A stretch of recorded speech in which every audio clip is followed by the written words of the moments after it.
इसमें तुमको दवा खाना हो तो छूट है, न खाओ तो मिट जाएगा अपने आप।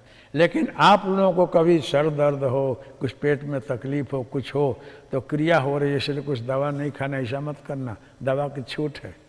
कोई भी दवा खाओ, ट्रीटमेंट लो, सब करो, फिर भी जो उनकी कृपा जो है अथवा आपके पीछे जो कुछ होने को अपने आप होगा। इससे दवा से इसे कोई मतलब नहीं है। फिर दिया क्या? शांभवी। सुना रहा मैंने शांभवी, लेकिन आज अनुभव कर रहा हूँ। शांभवी में होता क्या है कि ये आँखों का ये वजन भारे होता है, आँखें खुली होती हैं, आपकी आँख जो 24 घंटे ऐसे ऐसे होता है, वो शांभवी वालों को आँख पलक नहीं मारती है, स्थिर रहती है। इस शांभवी अवस्था में परमानंद, परम शांति की अनुभूति होती है। हमको पेड़ा बहुत पसंद है, सामने पड़ा है, लड्डू बहुत पसंद है, सामने पड़ा है, ये भोग बहुत पसंद है, सामने पड़ा है, इच्छा कुछ नहीं होगी, देखते रहो बस। एक दृष्टि होती है कि हर जगह वही दिखता है, एक दृष्टि में ही माया भी है और मैं भी हूं, लेकिन उसमें मौन की अनुभूति होती है। बांग मौन, इंद्रिय मौन, मनः मौन, ये तीनों उसमें अनुभव आता है। उसमें बोलने का मन नहीं करता है, सुन लेना आप लोग, बोलने का मन नहीं करता है, किसी से बात करने का मन नहीं करता है। शांति से आनंद में डूबे रहो, बैठे रहो। कौन इधर बैठा, कौन उधर बैठा, कौन कहाँ बैठा, कुछ पूछने की जरूरत नहीं है, क्योंकि सब में वही बैठा है। किससे क्या पूछा जाए, केम छो केम नहीं, कैसे हैं आप, पूछने की कोई ज़रूरत नहीं है, क्योंकि सब में वही है। सब मेरे स्वरूप हैं, सब बंधनी हैं, सब वही है। शांति से आनंद से बैठे रहो, देखते रहो, साक्षी और दृष्टा भाव उसमें रहता है।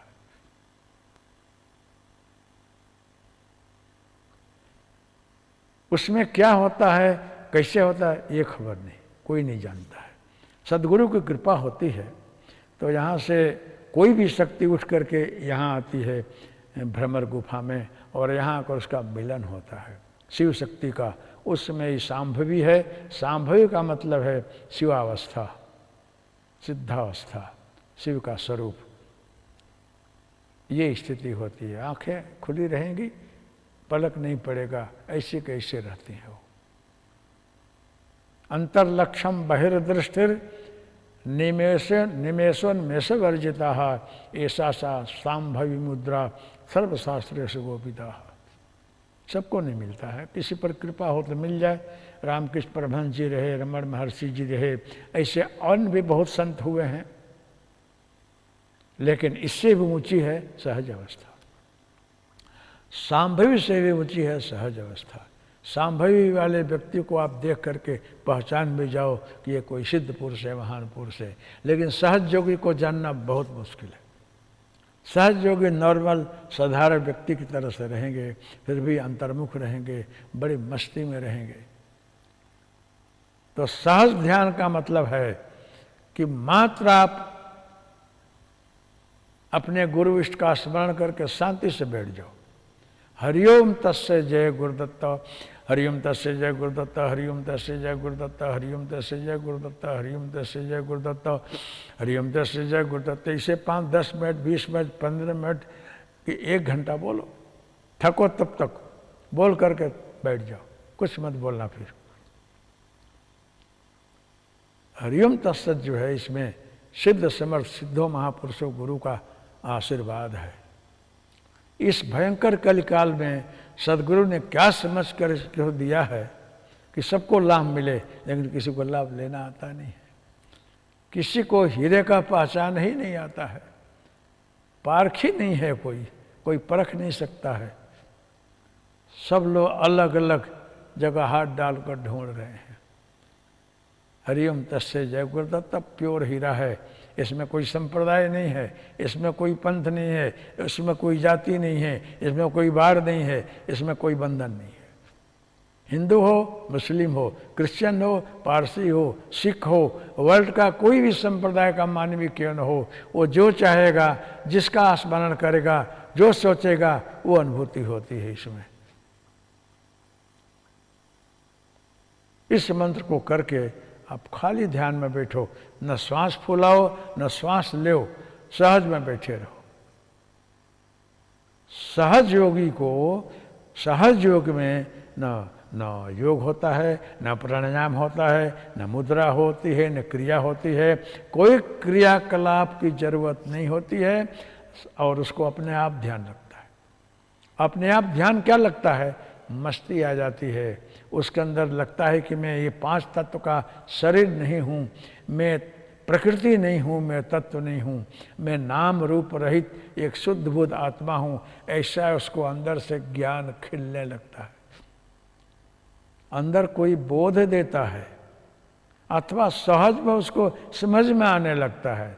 लगता है हमको कोई समझा नहीं रहा है, मैं खुद समझ रहा हूँ।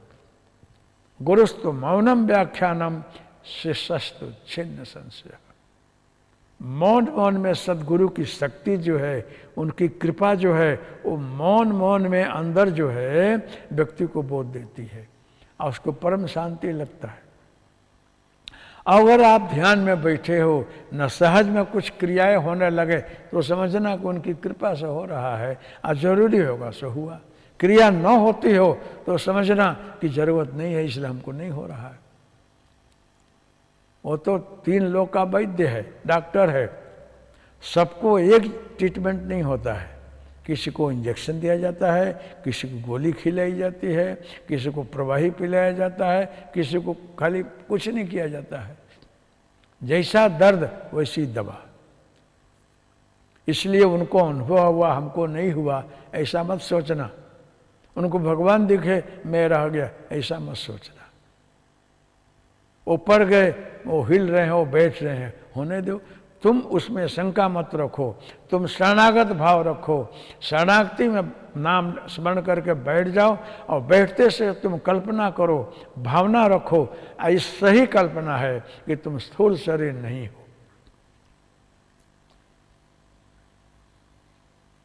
प्रकृति से पर हो, मन चित बुद्धि के तुम साक्षी हो, दृष्टा हो, तुम शुद्ध बुद्ध आत्मा हो। जो आत्मा आकाशवत अखंड व्याप्त है। इतनी बड़ी चद्दर है ये कि 3 लोग ढका हुआ है और एक ही चद्दर है, इसमें जोड़ान नहीं है। इस विशाल आकाश में कहीं साधा नहीं होता है, आकाश काटा नहीं जाता है। हमारे मकान के ऊपर तुम मकान बांध लो तो उतना काटा नहीं जाता है। आकाश अखंड है, तुम बांध लो। आकाश अखंड है। अमेरिका है, लंदन है, जर्मनी है, फ्रांस है, जो भी हो, आकाश को काट करके देश नहीं बसा है, वो अखंड है। जहाँ तुम्हारी मर्जी तुम बस गए, उनकी मर्जी वो बस गए। जितना जो कब्जा कर लिया बोलता है मेरा है, लेकिन आकाश पर किसी का कब्जा नहीं है, वो सहज है, अखंड है। अगर तुम आत्मा को उससे अलग मानते हो तो भारत हो, रसिया है, चाइना है, ऐसा मानो। अगर एक ही मानते हो तो हर जगह वही है। तुमने जहाँ तक घेर लिया वो तुम्हारा है, बाकी उसका है। दूसरे दृष्टि से उसी आकाश में तुम भी हो, मैं भी हूँ। वो मैं और तू हमने मान लिया है, इसलिए नाम पड़ा मैं और तू। दोनों निकल जाएंगे, मकान सब पड़ जाएगा तो एक ही आकाश रह जाएगा, वो व्याप्त एक ही है। इसलिए आप लोग सहज ध्यान के विषय में ऐसा बैठना, ऐसा श्वास लेना, ऐसा सब कुछ नहीं है। सहज उसको बोलते हैं कि जो सहज में सृष्टि चल रही है, सहज में हवा का प्रवाह चल रहा है, सहज में वृष्टि हो रही है, सहज में सारा सूर्य और चंद्र उग रहे हैं और डूब रहे हैं, ऐसे ही सहज में तुम भी हो। सहज उसको बोलते हैं कि परम शांति जो अंदर है, उसके अंदर तुम अपने मूल स्वरूप, तेरा वही है। तुम्हारा मूल स्वरूप जो है वो सहज आनंद का है, सहज शांति का है, सहज ही परमानंद स्वरूप है। उसमें तुम प्रवेश कर जाओ। हूँ तू मेरा तेरा को छोड़ दे। लेकिन ये जीव इतना अभूत ज्ञानी है कि उस विराट समुद्र में जाना नहीं चाहता। दरिया की लहर चल रही है, ऊंची नीची हो रही है, उसको देखकर मजा आती है। बहुत से लोगों को दरिया सिंधु का लहर देखकर मजा आती है, और बहुत तो लोगों को डिप्रेशन भी हो जाता है देख करके। बहुत लोग शांति के लिए सिंधु किनारे जाकर बैठते हैं और जल के प्रवाह को देख रहे हैं। आनंद आपको आता हो बहुत अच्छा है, लेकिन देखना जल जो है वो लहर नहीं है, लहर और जल में कोई भेद नहीं है, एक ही तत्व है। घाट बदल बदल कर तेरे को समझा रहा है, नाटक कर रहा है, खेल रहा है।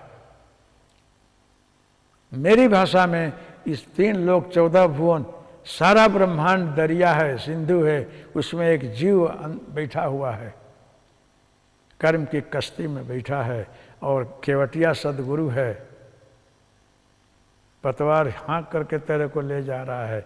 इस दरिया में बैठे हो, सिंधु में बैठे हो, डूबना नहीं, ध्यान रखना।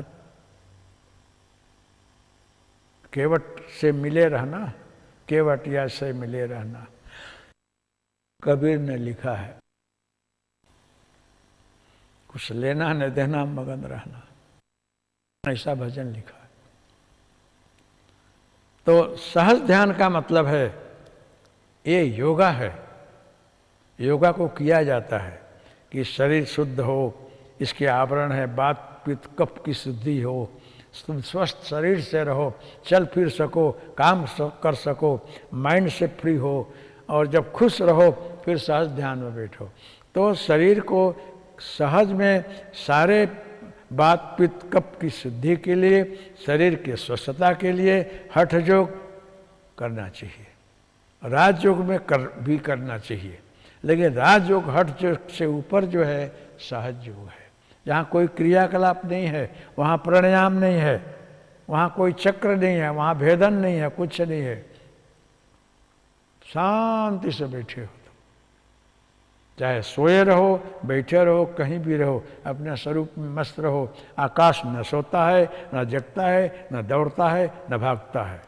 आकाश सहज में अपने जगह पर स्थिर है। आसीनो दूरम ब्रजति शयनो जाति सर्वदा।